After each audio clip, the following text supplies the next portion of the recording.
You're listening to the Marketer DNA podcast, your internet marketing advice. Here's your host, Willie Desjarnette.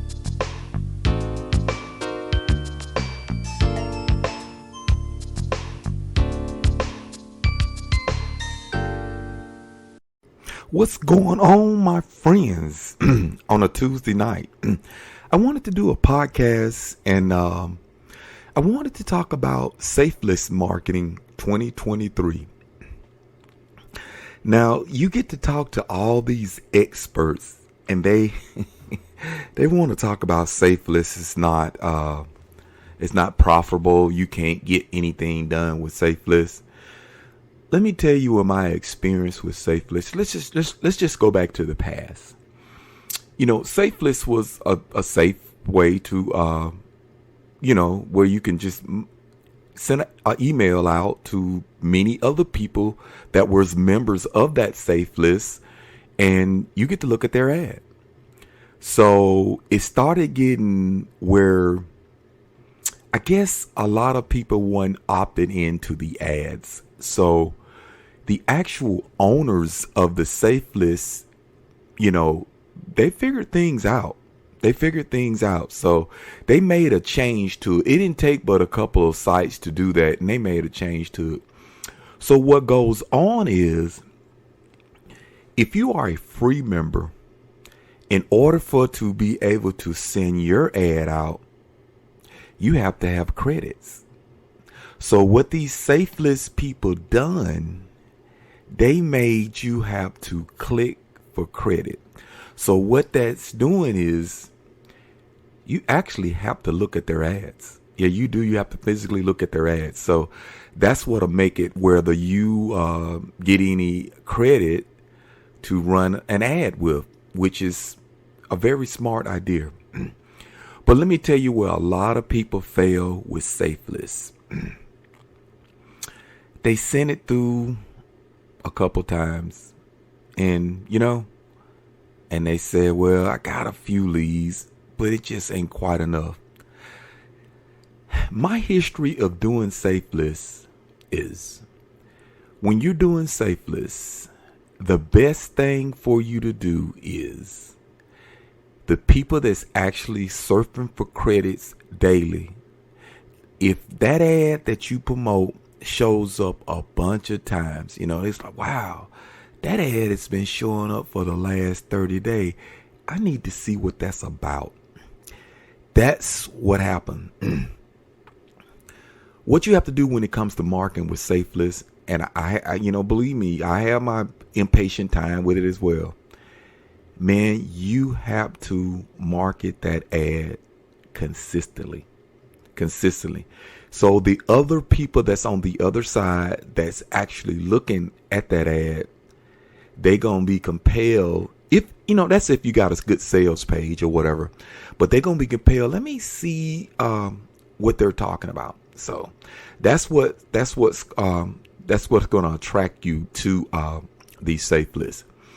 So, and then another thing, you have to offer them some that is enticing for them to actually opt into your lead. Because when you're doing Safelist marketing, I know a lot of people will have Safelist out there, and I've went through ads, and they'll have a sales page there. Man, you got to get the lead. Get the lead first, and then, on the next end of the bargain, you show them the sales page. So, but this is the thing that I've learned in Safelist as I surf and do things. And don't get me wrong, I want to do solo as well as everybody else want to do solo. When you see that particular ad showing up all the time, I mean consistently all the time, eventually someone is going to click on it. And then you have to test your lead capture pages as well. You want to test that page over and over and see which one get clicked, and you got to tag it to see if this particular lead capture page is getting clicked more. I mean, they all get clicked. I'm talking about the actual opt-in. What title or what intriguing call to action on your page had people to opt in, But one thing that I always thought and I always really realize is You have to offer someone some incentive that has some value to it. So you got to make sure what you're providing out there can provide some value. And that's what get people to opting in on your safe list. Now, I'm going to say this, and I'll have the link below.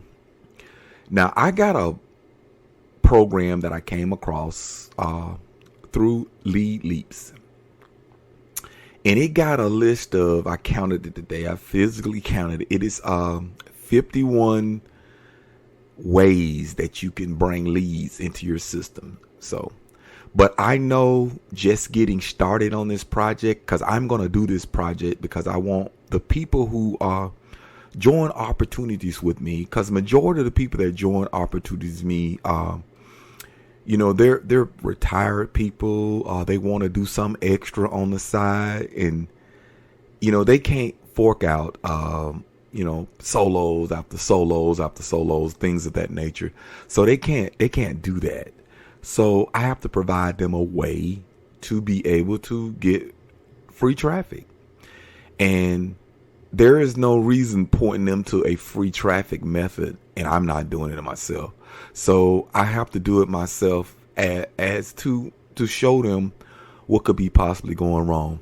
So I came across this little tool that it says you can get 5 to 10 leads daily. So when I think about it, I was like, I don't know if that's possible. So the last couple of days, I ran my credit, ran for the credits and things of that nature. And then I once I got enough credit to send me an ad, I sent me an ad. Okay. Come to find out, people were opting in. They were opting in. I didn't get a lot, but that lets me know if I set aside a system to where I come in and I work every single day. Just say you pick a time schedule where you're going to be committed to saying, hey, this is the amount of time I'm setting aside to click for credits. And then after I click for credits, run my ad. It might be an hour. It might be an hour and a half. But if you did that on a consistent basis, every day, hour a day. If you say, hey, I want to do an hour a day, you want to surf for 40 minutes, and then you want to send your ads out for the last 20.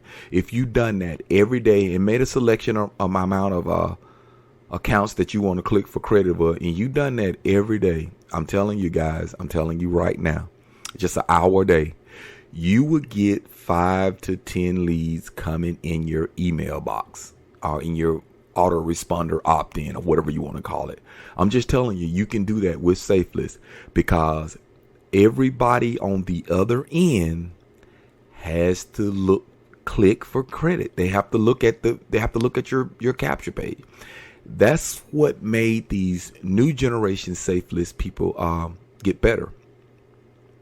And then also they can charge you a little extra for, like, when a person log in, they can see the advertise. You can get ads like that, and you can click for credits enough to use some of your credits to have what you call login ads, and that's when a person log in, that ad come across there, that's the first ad you see. So they've got innovated with Safelist. And I was on a call the other night, and it's a lot of people say that Safelist don't do well. I'm just telling you this, and I hope you hear me on this. It's all about being consistent. If you're consistent with the Safelist, you can do some things. I'm just telling you, you really can do some things. So don't count Safelist out. What I tell the people that join my organization, while they're in the process of learning what the organization is about and getting familiar with like compensation plan, or just getting familiar with actually promoting and communicating with people, I always tell them Safelist is the best route to go, because you're not spending no money on ads, and then you get to test your lead capture pages and stuff like that. But like I said, and I'm going to say this before I get off, I like to keep my podcast around 10 minutes. I don't like to oversaturate the thoughts of people. I'm with a guy named Edward Key. And I like the way he has lead capture systems, but he has a lead capture system that offers you some kind of training in it. Those are the type of lead capture systems that you want to be a part of. It offers the visitors something, because if you don't offer them nothing and you got so many people that's clicking through links each day, well, it's hard for you to attract them. So if you want to know a little bit more about, because I got every bit of those lead capture systems. If you want to know about that system, I have a link where you can opt in, and I can share that with you. So guys, I want to go ahead and cut this short. But yes, for the last time, I'm going to tell you, you can do some stuff with Safelist. If you're willing to be consistent with it, you can do some things with Safelist, and you can bring you a little change in. Guys, take care. I hope you enjoyed this podcast. I'll see you the next time around. Be blessed, my friends.